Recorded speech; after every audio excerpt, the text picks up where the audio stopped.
Hello everyone, and welcome to the second episode of How to Speedrun Actually Anything.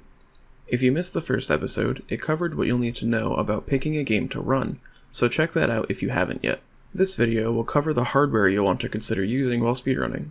The next episode will cover all of the software and programs you'll want to use, so check that out if that's what you're after.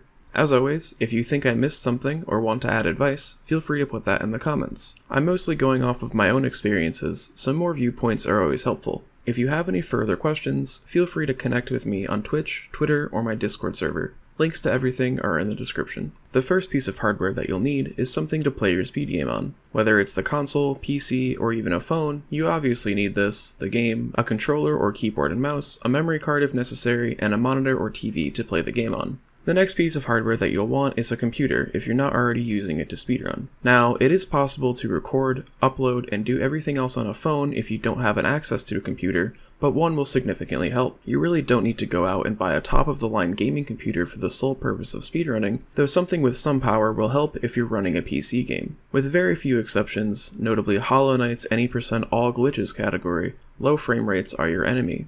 You'll also be using the computer to stream or record your runs, as well as timing them. Another very important part of your hardware setup is the capture card. You won't need one if you're exclusively running games on PC though. As mentioned earlier, you can use your phone to record runs, though often it's not that convenient if the run is long and your storage space is low. But this is always an option if you don't have the ability to purchase a capture card. The first thing to consider when looking for a capture card is the use case. Will you be running on a system that uses AV or component output or HDMI? There are also some other output formats, such as RF output seen on older systems, so those might need to be adapted to a standard format on the way into the card. Depending on the card, you may also need to split your output to see your game on both your TV and the capture card. I'll go over some capture cards and what will need to be split. Just keep in mind that you may need to use a splitter and an additional cable as well. When looking for splitters, it's suggested that you purchase a splitter that uses external power, due to providing a higher quality picture to your TV and capture card, compared to something like a Y cable. Onto actual capture cards that you might want to look into. If you're exclusively capturing AV signals, you should look into the GV USB 2. The price has fluctuated a bit between $35 and $60 recently,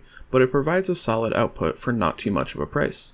You'll want a splitter if you get this card, and it also has support for S-Video. If you're using an HD console, you have more options. The first card that I'll mention here is the StarTech USB 3 HD cap. This is the capture card that I use personally, and that is the most consistently performing card that I've used. It will run you around $185 to $210, and provide support for HDMI, AV, S-Video, as well as DVI. You'll need a USB 3 port on your computer to use it, as well as splitters for whatever you're capturing. I will note that it is possible to play using this capture card without splitters, instead just playing off of your stream preview, as there is only roughly a 2-frame delay between the real output and the capture card output.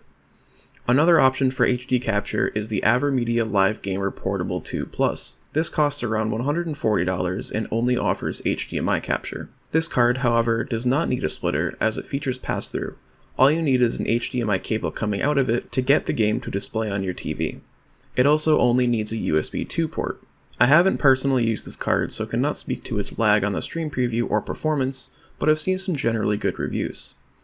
Some other capture cards that I do have experience with are the Elgato line of cards. I have used both the HD and HD60S cards in the past, and will say that they are just okay. The HD is somewhat hard to find currently, and pricey as it isn't being made anymore, and supports both AV and HDMI, while the HD60S will cost around $180 and only supports HDMI. They both feature pass-through through HDMI, and the HD60S needs a USB 3 connection. The reason that I only sort of recommend these cards is because of the software. In my personal experience, they have been very finicky to use with stream softwares, and were prone to crashing and refusing to display the gameplay.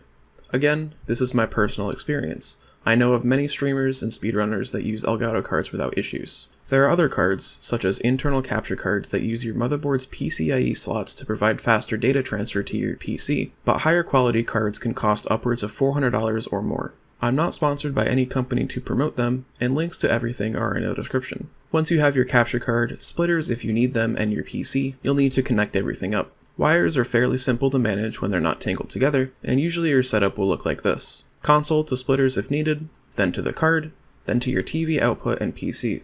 Once everything's wired up, you're ready to move on to getting all of the software that you need to get streaming, recording, and running. Again, if you have any other suggestions or recommendations regarding what hardware to use for speedrunning, let me know in the comments. If you liked the video, check out the rest of the series for more info for new speedrunners, or if you're not new, maybe something you hadn't thought about. Feel free to like, subscribe, or do whatever else you do to show support. Check out my social medias, and I'll see you soon.